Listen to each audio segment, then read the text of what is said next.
تفسیر ابن کثیر کے اندر سیدنا عمر فاروق رضی اللہ تعالیٰ عنہ کی روایت موجود ہے. فرماتے ہیں کہ اللہ کے نبی صلی اللہ علیہ وسلم صحابہ کی مجلس میں تشریف فرماتے ہیں. ایک دیہاتی آیا, عربی اعرابی آیا, دیہاتی. یہ اس کا تعلق قبیلہ بنو سلیم سے تھا. گو شکار کی ہوئی تھی. حضور علیہ السلام سے متعلق پوچھا کہ یہ کون شخص ہے, تو بتایا گیا کہ اللہ کے نبی صلی اللہ علیہ وسلم. تو وہ کہنے لگا کہ کیا دلیل ہے کہ اللہ کے رسول ہیں؟ میں تو تب تک ایمان نہیں لانے والا جب تک یہ مردہ گو زندہ ہو کر ان کی نبوت کی صداقت کی گواہی نہ دے. روایت کے اندر موجود ہے کہ اس نے اپنی آستین سے اس گو کو نکالا اور حضور علیہ السلام کے سامنے ڈال دیا اور کہا یہ مردہ گو زندہ ہو اور آپ کی نبوت اور رسالت کی گواہی دے تب میں ایمان لاؤں گا. تو اللہ کے نبی صلی اللہ علیہ وسلم نے ارشاد فرمایا ایمان لے آؤ گے؟ کہنے لگا کہ ایمان لے آؤں گا. اللہ کے نبی صلی اللہ علیہ وسلم نے اس گو کی طرف, مردہ گو کی طرف ہاتھ سے دست شفاعت سے اشارہ فرمایا یا زب عربی میں گو کو کہتے ہیں کہ اے گو, اللہ کے نبی صلی اللہ علیہ وسلم کا یہ اشارہ کرنا ہی تھا کہ گو نے آنکھیں کھولی. اللہ نے قوت گویائی عطا فرمائی اور کہا لبیک وسعدیک ویا زین من وافا یوم القیامہ.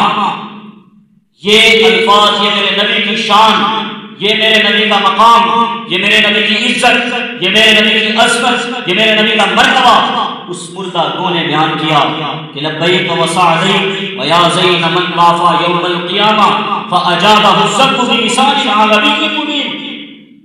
اس گو نے عربی زبان کے اندر بڑی فصاحت اور بلاغت سے اللہ کے نبی صلی اللہ علیہ وسلم کے سوال کا جواب دیا کہ حاضر ہوں میرے آقا, میری سانس بندی ہے, میری خوشبختی ہے کہ آپ نے مجھ سے کلام کیا اور بڑے پیارے بات فرمائی. کہا یا زین من وافا یوم القیامہ, اے قیامت کے دن کو خوبصورت بنانے والے, اے قیامت کے دن کو خوبصورت بنانے والے. یہ میں میرے محبوب کی شان کو بیان کیا. اللہ کے نبی صلی اللہ علیہ وسلم نے پوچھا من تعبد, کس کی عبادت کرتی ہو؟ اب اگر آپ سے پوچھے, کوئی خود سے پوچھے کہ ہم کس کی عبادت کرتے ہیں, کہنا اللہ کی عبادت کرتے ہیں. اس سے زیادہ ہم اللہ کی کوئی شان, کوئی کبریائی, کوئی بڑائی نہیں بیان کر سکتے. اس کو اللہ کی پہچان ہے, رسول اللہ صلی اللہ علیہ وسلم کی پہچان ہے. اس کو نے کہا الذی فی السماء عرشہ, معبود میں اس رب کی عبادت کرتی ہوں کہ جس کا عرش آسمانوں میں ہے. وفی الارض سلطانہ, میں اس رب کی عبادت کرتی ہوں کہ جس کی بادشاہت زمینوں میں ہے. اور کہا وفی الجنت رحمتہ, جس کی رحمت جنت میں ہے. وفی النار عقابہ, جس کی پکڑ, جس کی سختی, جس کی ناراضگی جہنم میں جانے کا سبب ہے, جہنم میں ہے. اور کہا کہ وفی البحر سبیلہ, جس کے راستے سمندر میں ہیں. اللہ کے نبی صلی اللہ علیہ وسلم نے ارشاد فرمایا فمن انا یا ذر, اب بتاؤ میں کون ہوں؟ یہ دیہاتی, یہ اعرابی یہ نہیں جانتا کہ میں کون ہوں, بتاؤ اسے کہ میں کون ہوں. اب سنو دوستو, سنو اس کو نے کیا کہا کہ انت رسول رب العالمین, انت رسول رب العالمین وخاتم النبیین. محبوب آپ تو رب العالمین کے رسول ہیں, وخاتم النبیین, اور آپ ختم نبوت کا تاج سجا کر دنیا میں تشریف لائے ہیں. آپ پہ نبوت کا دروازہ بند, آپ پہ نبوت مکمل ہو چکی, آپ کے بعد کوئی نبی نہیں آنے والا. اس کو پتہ ہے, اس کو کا ختم نبوت پر ایمان ہے.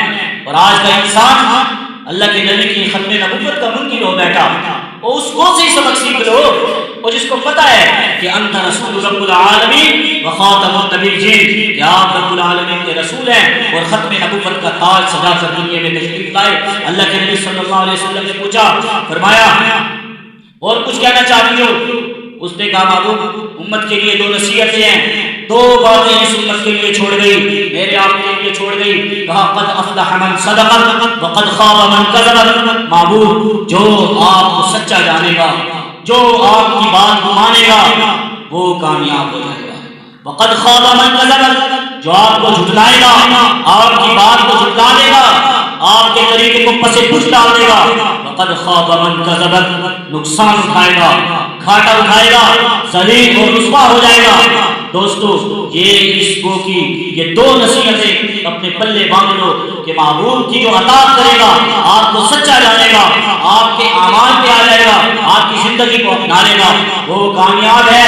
اور جو اللہ کے نبی کے طریقے سے ہٹ گیا، اللہ کے نبی کی سنت کو چھوڑ دیا، اللہ کے نبی کی زندگی کو چھوڑ دیا، وقد خاب من کذب۔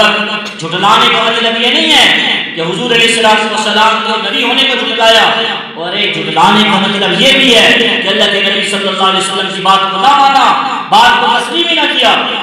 تو جب دیہاتی نے یہ دیکھا تو کہا کہ آج کے بعد میں کسی کی بات پر یقین نہیں کرنے والا۔